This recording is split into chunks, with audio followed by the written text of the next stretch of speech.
السلام عليكم ورحمة الله وبركاته. كلانتي wanaagsan asxaabay meel kasto aad joogtaan ku soo dhawaada barnaamijkeeni ugu horeeyay maanta waa axad taariikhduna waxay ku beegan tahay 8 bisha Juun sanadka 2025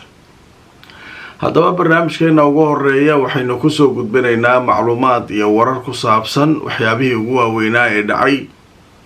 tan iyo intaynu kala maqnayn haddaba qodobada barnaamijka aynu saakeedii kugu soo gudbinayno waxaa ka mid noqon doona Israa'iil oo culays fara badan uu ku soo foosaaray kooxo gawaari wata oo socda oo raba dhulka inay ka galaan Gaza oo soo dhaqaaqaya doonidii iyo kooxdii la socotay ee doonaysay dekedda Gaza inay tagaan oo halkaa ku xirtaan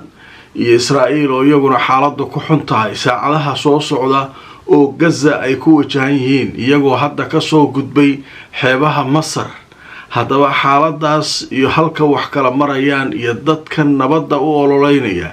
ee doonaya go'doominta la saaray Gaza inay jabiyaan oo adduunka ka kala socda iyo Israa'iil waxa kala qabsan doona ayaa warbaahintu aad uga hadlayaan wararkii ugu dambeeyay sheekadaas waan idin hayaa waxa soo kale barnaamijkan idinku soo gudbin doona mudaharaadyo waaweyn oo mar kale ka qarxay meelo kala duwan oo ka tirsan Yurub